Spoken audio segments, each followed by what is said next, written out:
దాని మీద సత్తా కలిగి ఉండటం 4. 5 అసంశక్తి, దాని మీద ఎక్కువ ఆసక్తి చూపటమా చూపకుండా ఉండటం అనేది అనుమానాస్పదంగా ఉండటం. 6 పదార్థాల మీద అభావం చేసుకొని ఉండాలి అని. ఈ సప్తజ్ఞాన భూమికల్లో మొదటిది 3 భూమికలకు దృఢంగా వాటిని అభ్యాసం చేసి వాటికి బలాన్ని ఇవ్వాలి అన్నాడు. ప్రత్యేకమైన బ్రహ్మ సాక్షాత్కారం అవుతుంది. అనంతరము 4వ భూమిక, దానిలో ఉత్తీర్ణుడు అయినటువంటి యోగి బ్రహ్మవిదుడు అనబడుతున్నాడు. పిమ్మట 5వ భూమికను అభ్యసించి యోగి బ్రహ్మవిద్వరుండు అనబడుతున్నాడు. తర్వాత 6వ భూమికను అభ్యసించు మహనీయుడు బ్రహ్మవిద్వరుండు అనబడును. అనంతరము 7వ భూమికను అభ్యసించి ఆ భూమిక యందు ఉండు యోగి బ్రహ్మవిద్వరిష్ఠుడు అనబడును. ఆ వరిష్ఠ స్థితి వర్ణింపబడినది. విశేషముగా తెలియగోరు వాళ్ళు ఇంకా జ్ఞాన వాసిష్టము, వేదాంత పంచదశి, జీవన్ముక్తి అనే గ్రంథాల్లో చూసుకున్నట్టయితే ఈ విషయం బాగా వివరంగా తెలుస్తుంది. వైరాగ్యం కలిగి బోధ కలిగిన ఎడల వైరాగ్యం నిష్ఫలమవుతుంది. వైరాగ్యం కలిగి కూడా బోధ కలిగిన కలగకుండా ఉన్నట్లయితే ఏదో పిచ్చోడుగానే తిరగాల్సి వస్తుంది. అక్కడ వైరాగ్యము జ్ఞానము ఈ 2 ఉండాలి. వైరాగ్య జ్ఞానములు నిష్ఫలములవుతాయి బోధ లేనట్లయితే. బోధ ఉంటేనే జ్ఞానం కలుగుతుంది. అప్పుడు వైరాగ్యానికి జ్ఞానానికి 2 సంబంధపడుతుంది. అప్పుడే వీడు మోక్షాన్ని పొందగలుగుతాడు. మరి ఇవి 2 ఉంటేనే శాంతి కలుగుతుంది. శాంతి లేనప్పుడు మోక్ష సుఖం లభించదు. విషయావృత్తి రహితం అనేది, పరమ తృప్తి అనేది లేకుండా పోతుంది. అజ్ఞాన దశయందు దుష్కార్యములు చేసినను జ్ఞానదశయందు జ్ఞాని అట్టి అవివేక కార్యాలు చేయడని చెప్తున్నారు. అజ్ఞానంలో ఉన్నంతకాలం ఏదో దుష్కర్మలు మనం చేస్తూనే ఉంటాం, తెలిసో తెలియకో. జ్ఞానం ఎప్పుడైతే కలిగిందో ఎవరు ఇక ఆ దుష్కర్మల జోలికి పోరు. అసద్దుస్తునందు నివృత్తి కలుగుట జ్ఞానమనుకు ఫలం. భాగ్యవస్తువులందు ఆసక్తి ఎప్పుడైతే కలగకుండా ఉంటుందో అప్పుడు సంపూర్ణ వైరాగ్యం కలిగిందని తెలియాలి. మనం అనుభవించే వస్తువుల మీద ఆసక్తి ఎప్పుడైతే తొలగిపోయిందో అప్పుడు వైరాగ్యం కలిగిందని మనం తెలుసుకోవాలి. ఆత్మజ్ఞానం కలిగినదని తెలియాలి అని అంటే కర్తృత్వాది రూపాహంకారం ఎప్పుడు కలుగుతుందో, అంటే శరీరం మీద నేను కర్తను అనే అభిమానం, ఈ అహంకారంతో కూడుకున్న అభిమానం ఎప్పుడైతే తొలుగుతుందో అప్పుడు ఆత్మజ్ఞానం కలుగుతుంది, కలిగింది అని తెలుసుకోమన్నాడు. బ్రహ్మమందు లయభావం కలిగి పునరుత్థానం ఎప్పుడు కలుగుకుండునో అప్పుడు ఉపరతి కలదని తెలియాలి. జీవన్ముక్తులకు వైరాగ్య బోధోపరతులు 3 కలిగి ఉండునని తెలుసుకోవాలన్నాడు. జీవన్ముక్తుడైన పురుషుడికి వైరాగ్యం, ఉపరతి, బోధ ఈ 3 ఉంటాయట. వైరాగ్యము, బోధ, ఉపరతులు కలిగి ఉండు మహాత్ముడికి సర్వకాల సర్వావస్థలు ఎందు కూడా బ్రహ్మాకార స్థితి ఎందు ఉంటున్నాడు. అతను బాలుని వలె ఇతరుల చేత ప్రేరేపింపబడినప్పుడు మాత్రమే బాహ్య వస్తు స్మరణం ఎంత మాత్రం మనం లేకుండా నిద్రాదుల వలనే భోగ్య వస్తువులను స్వీకరించుచు ఈ దృశ్య ప్రపంచాన్ని స్వప్న ప్రపంచంలాగా మిజ్జిగా చూస్తూ ఉంటాడట. బ్రహ్మాకార వృత్తితోనే ఉండి అనంత జన్మోపార్జిత పుణ్యఫలాలను భోగి అయి మరి బ్రహ్మస్వరూపుడిగానే ఉండి అనంతమైన కొన్ని జన్మల్లో ఆ జన్మల్లో సంపార్జించినటువంటి పుణ్యపాపం వల్ల ఇప్పుడు కొంచెం ఫలం తనకు అందుతూ ఉంటుందంట శరీరానికి. ఆ ఫలాన్ని అనుభవిస్తూ కృతకృత్యుడై ఒకానొక మహనీయుడు ఈ విధంగా అరుదుగా ఉంటాడట. ఇట్లా ఉండే మహనీయులు చాలా అరుదుగా ఉంటారట. అటువంటి మహనీయుడే పృథ్వీలో మహాత్ముడుగా భగవత్స్వరూపుడుగా పూజింపబడుతూ ఉంటాడు. ఎవడు సంసారంలో ఉన్నప్పటికీ అహంకార మమకారాలు వదిలిపెట్టి అహంకార మమకారాలతో కూడుకొని ఉన్నాడో, శాస్త్రపారంగతుడయ్యి కూడా దర్పాహంకారాలు కలిగి ఉండడో, శాస్త్రాలన్నీ తెలుసుకుని కూడా దర్పము అహంకారం వీటన్నిటితో కలుసుకొని ఉండకుండా ఉంటాడో, జాగ్రత్త అవస్థలో చిత్తము కలిగి ఉన్నప్పటికీ సంకల్ప వికల్ప రూప వృత్తులు లేకుండా ఉంటాడో వాడట జీవన్ముక్తుడు. తన నీడవలే అంటే ఉన్నటువంటి శరీరాన్ని అహంకారం మమకారములు లేకుండా జీవన్ముక్తుల లక్షణం. మన శరీరానికి నీడ ఉంది. ఈ నీడతో మనకేం సంబంధం లేదు. దాన్ని అసలు మనం ఆలోచించాం. కానీ మన శరీరం ఇటు తిరిగితే అటు నీడ మన ఎరిగిడితే వస్తుంది. ఆ విధంగానే ఆత్మకు ఈ శరీరం నీడగా ఉంది. ఆత్మస్వరూపుడుగా తానున్నాడు. ఈ శరీరం తనకు ఆత్మకు నీడగా ఉంది. అందువల్ల ఈ శరీరం మీద అహంకారం మమకారాలు తనకు ఉండవట. జీవన్ముక్తి లక్షణాలు ఎలా ఉంటాయట? ప్రతి మనుషుడు తన నీడ యందు తాను అనే అభిమానం ఉండదు. ఆ నీడను చూసి నేను అనే అభిమానం దాని మీద ఎవరికి ఉండదు కదా. మనకి శరీరమే నేను అనుకుంటాం కానీ నీడ నేను అనుకోం. నీడ నాది, నా శరీరాందులే నీడ అనుకుంటామే కానీ దాని మీద మనకు అభిమానం లేదు. ఆ విధంగా ఆత్మజ్ఞానికి జీవశరీరం ముందు అభిమానం ఉంచుకొని ఉండదట. ఈ మహాత్ముడికి జీవన్ముక్తుడికి ఈ చచ్చిపోయే శరీరం మీద అభిమానం ఇంచుకైనా ఉండదట. కడిచిన దాన్ని స్మరింపకుండా జరిగిపోయిన దాన్ని ఆలోచన అనేది తనకు ఉండడం. రాబో విషయాన్ని ఆలోచించడట.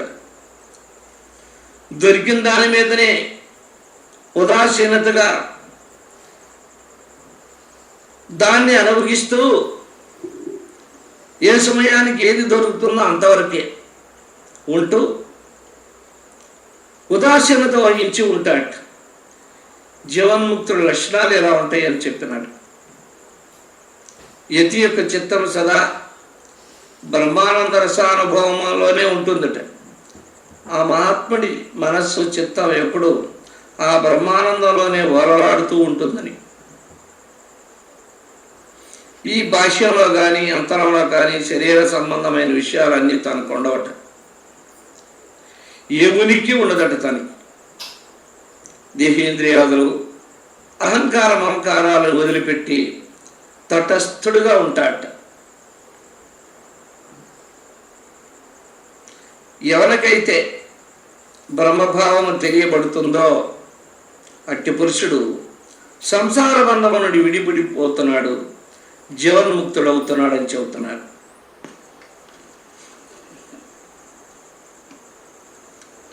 సంసార బంధము నుండి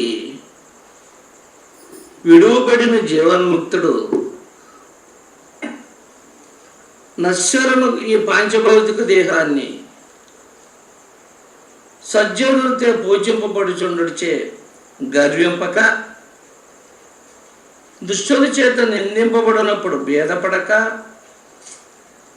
నింద స్తుతులు దేహమునికే కాని ఆత్మకు లేవు అని ఆ భావంతో ఉపాధులను ఉపేక్షింపడి చేత ఆత్మభావాన్ని సమదృష్టి గలవాడుగా ఉన్నటువంటి వాడిని జీవన్ముక్తుడు అంటున్నారు.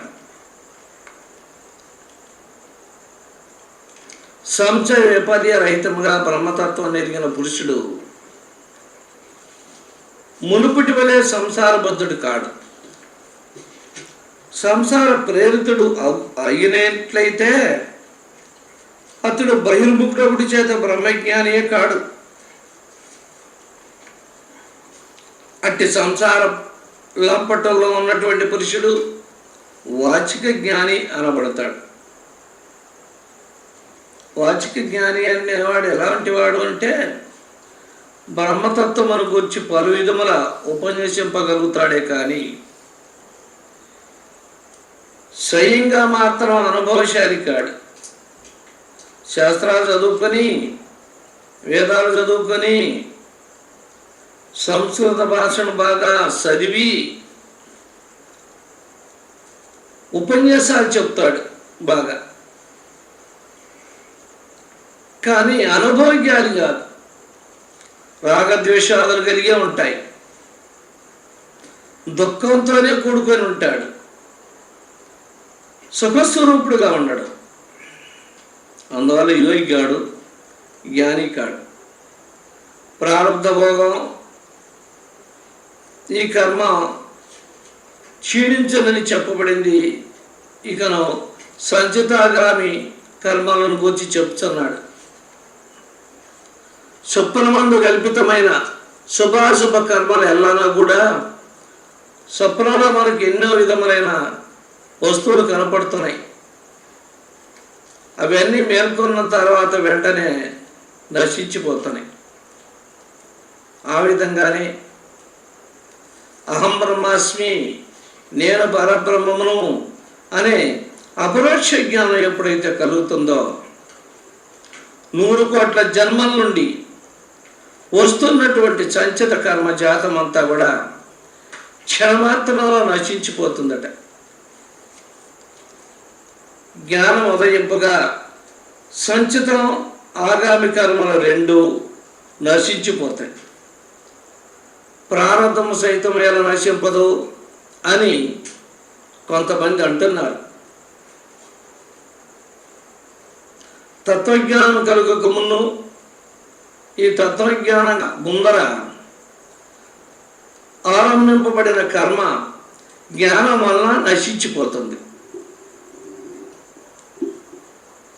ఎట్లంటే గురిపెట్టబడిన బాణం లక్ష్య వస్తువును కొట్టక మానదు.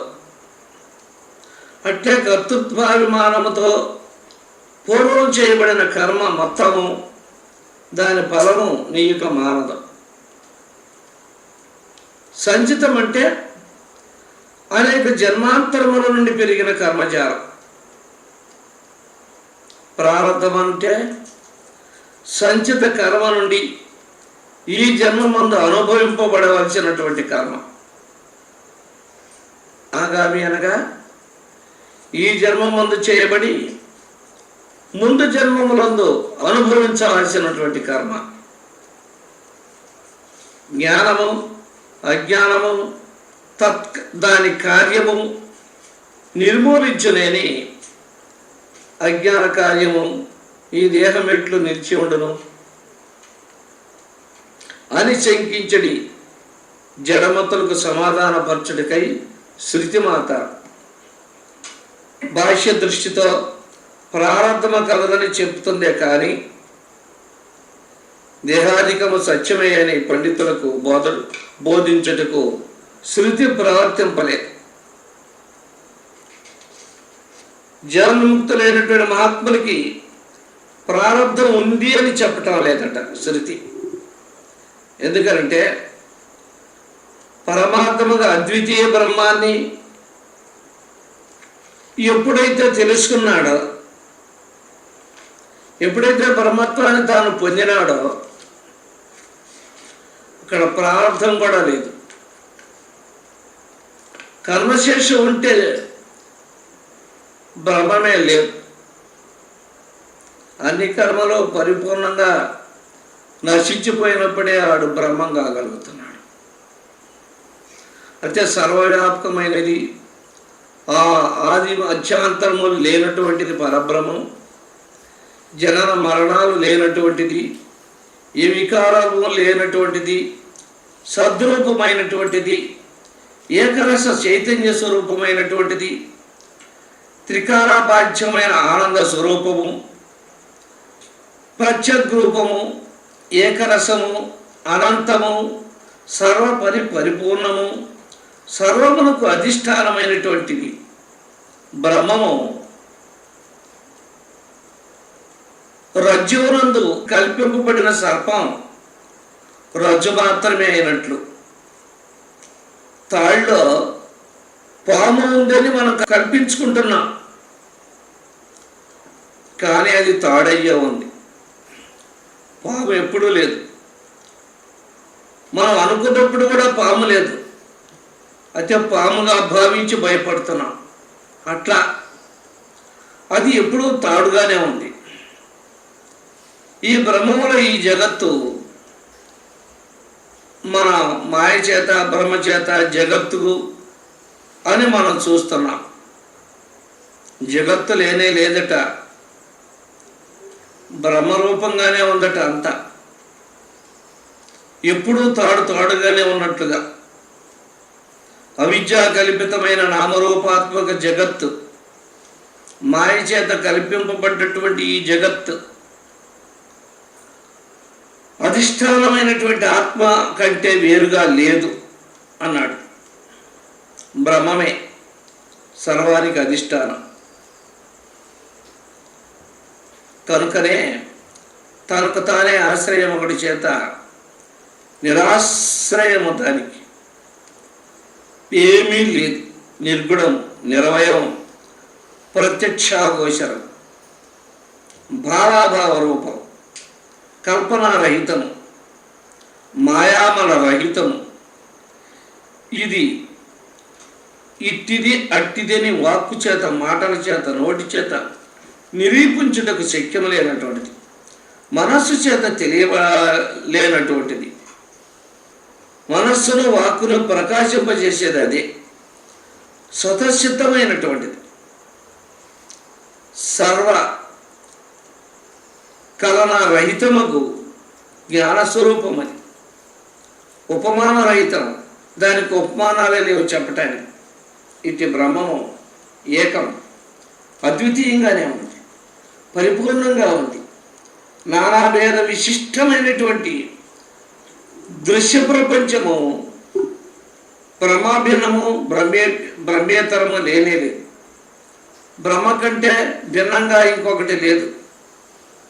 బ్రహ్మం కాకుండా ఏరే వస్తువు ఇంకొకటి లేనే లేదని. రాగద్వేషాదులు, భోగాసక్తి లేని సమాహిత చిత్తులను, జితేంద్రియులను అయినటువంటి మహానీయులు అగు యోగులు అటువంటి పరమాత్మను లెస్సగా తెలుసుకుంటున్నారు. ఆత్మ సాక్షాత్కారమును పొంది పరమానంద భరితులవుతున్నారు, విదేహముక్తులగుదరని చెప్పబడుతుంది. నీవు కూడా ఇప్పుడు ఆనందఘన స్వరూపుడువై ఆ పరమాత్మతత్వాన్ని లెస్సగా విచారించి, మనస్సుతో ఆలోచించి, ఈ మాయాంధకారమైనటువంటి మోహాన్ని విడగొట్టుకొని అవిద్యా కార్యాన్ని అంతా పారద్రోలి కృతకృత్యుడవై అవిద్యా నిద్ర నుండి మేలుకో, జ్ఞానాన్ని సముపార్జించి జ్ఞానరూప జాగ్రత్త అవస్థను పొందు. జ్ఞానానికి సంబంధించినటువంటి జాగ్రత్త నిద్ర మేల్కొని బాహ్య ప్రపంచాన్ని చూసినట్లుగా నిద్రలో స్వప్నాన్ని కన్నాం. నిద్ర మేల్కొన్న తర్వాత ఆ స్వప్నం ఎగిరిపోయింది, ఈ బాహ్య ప్రపంచం కనపడుతుంది. ఆ విధంగానే అవిద్య అనేటటువంటి నిద్ర నుండి మేల్కొని జ్ఞానాన్ని పొందినట్టయితే నీవు జ్ఞానస్వరూప జాగ్రత్త అవస్థలో ఆ బ్రహ్మస్వరూపాన్ని తెలుసుకోగలుగుతున్నా. ఎప్పుడైతే నీకు జ్ఞానం కలిగిందో, ఎప్పుడైతే నువ్వు నిద్ర నుండి మేల్కొన్నావో, నిద్రలో కన్న స్వప్నం మాయమైపోయింది. ఎప్పుడైతే నీవు బ్రహ్మజ్ఞానాన్ని పొందినావో ఈ జగత్తు మాయమైపోయింది. బ్రహ్మ సత్యము అన్నటువంటిదే నీకు కనపడుతుంది. అదే నిజం అనేది నీకు దృఢమైపోతుంది.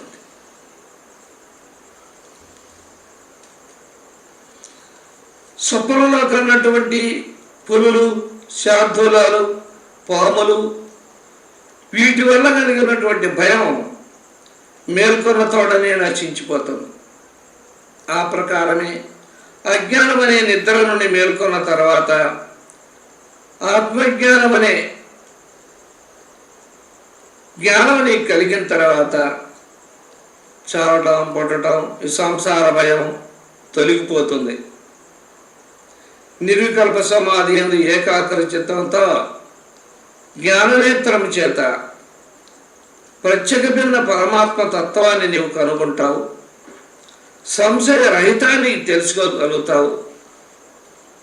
నీ ఆత్మతత్వాన్ని సాక్షాత్కరించుకోగలుగుతావు. మరలా నీకు సంశయం అనేటటువంటిది ఉండదు,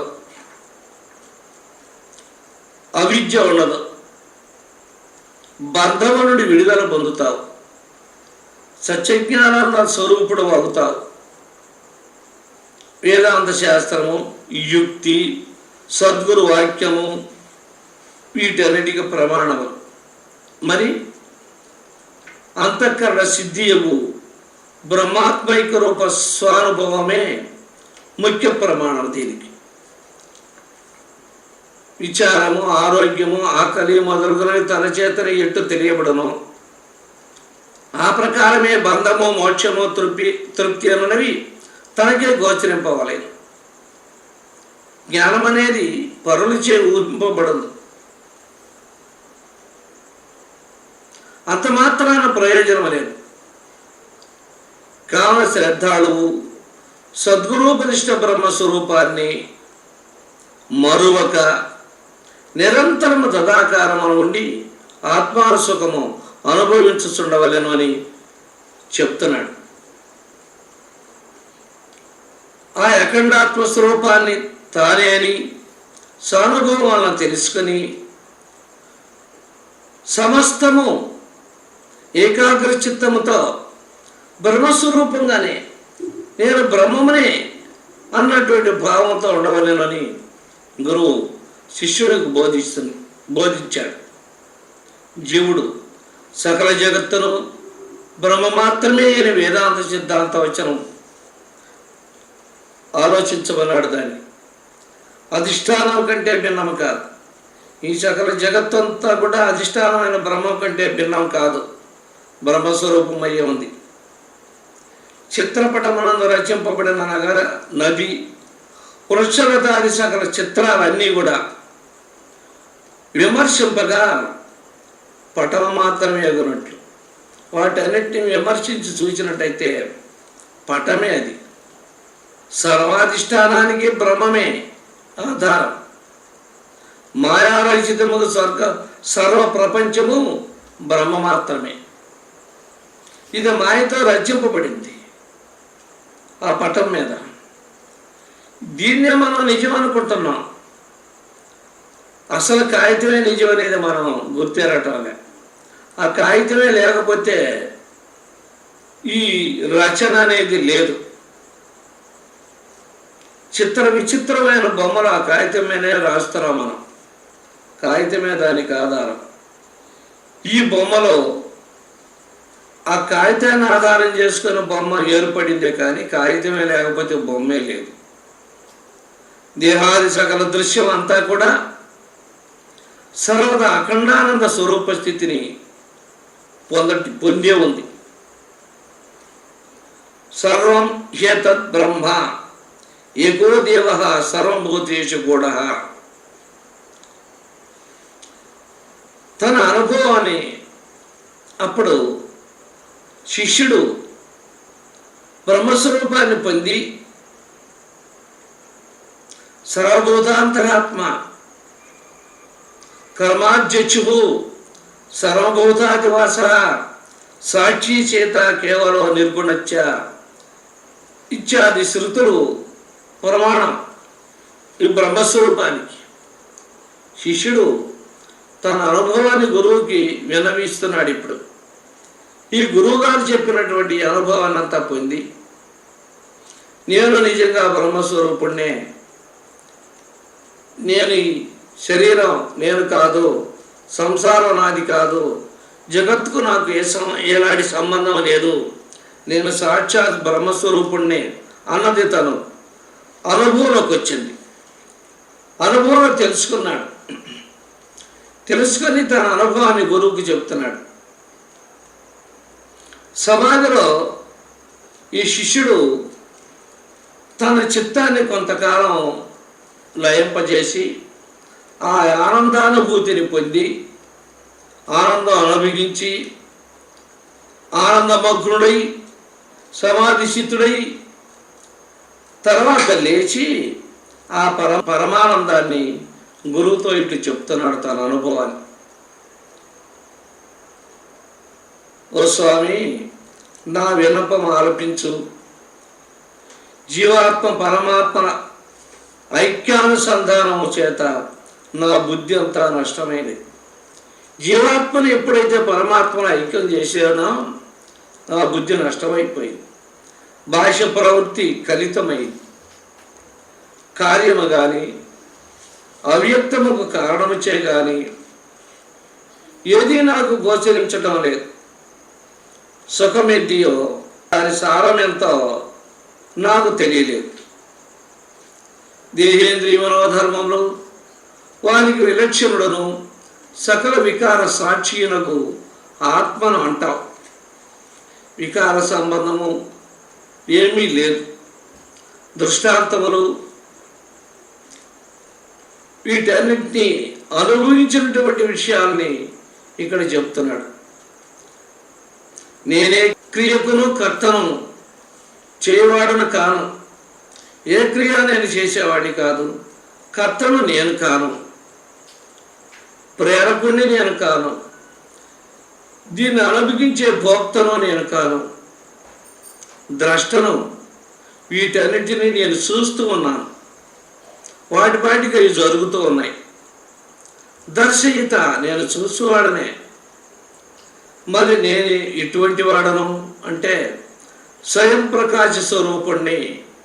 నేను స్వయంగా ప్రకాశిస్తున్నా ప్రకాశ స్వరూపుణ్ణి. నేను స్వయం ప్రకాశుణ్ణే కానీ ఇతరత్వ ఏది కాదు. ఇంద్రియములకు ఆ విషయాలను నాకు ఆత్మను నేను. ఇంద్రియాదులకు అవిషయం. ఇంద్రియాదులన్నిటికీ కూడా విషయం తెలియబడేటటువంటి వాడిని కాదు నేను. తెలియబడని వాడిని. కర్తృత్వము భోక్తృత్వము నాకు లేదు. మత్తత, జడత్వము, బంధము సర్వము బుద్ధిధర్మములే కానీ కేవలం అద్వితీయ పరబ్రహ్మానికి ఎట్టి వికారాలు లేవు. ప్రకృతి యొక్క వికారములు వేల కొలది లక్షల కొలది కలిగినను ఉండుగాక వాటన్నిటికీ నాకేం సంబంధం లేదు. మేఘ సంఘములు ఎన్ని వచ్చుచూ పోవచ్చున్నప్పటికీ నిర్మల ఆకాశానికి ఎట్టి వికారములు లేవు. ఈ ఆకాశంలో మేఘాలు ఎంతో అంత కొండలాగా ఉత్పత్తి అవుతున్నాయి. ఉరుములు, మెరుపులు, పిడుగులు ఎన్నో ఉత్పత్తి అయినాయి. కానీ ఆకాశానికి ఏ చెట్టు లేదు. ఆ విధంగానే నాకు ప్రవృత్తికి సంబంధము వికారం లేవు. నాకు ఏ బ్రహ్మ సాక్షాత్కార సమయమున మాయా కల్పిత సకల విశేషాలు విలీనమై నష్టమైపోయినాయో,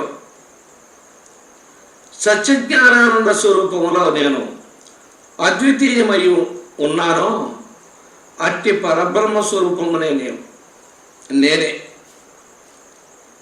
సత్తారూపమైన సర్వాత్మకుడు ఆగుట వలన సర్వము నేనే ఉన్నాను. సర్వాతీతులను, అద్వితీయ కేవల అఖండ బోధ స్వరూపుణ్ణి నేనే.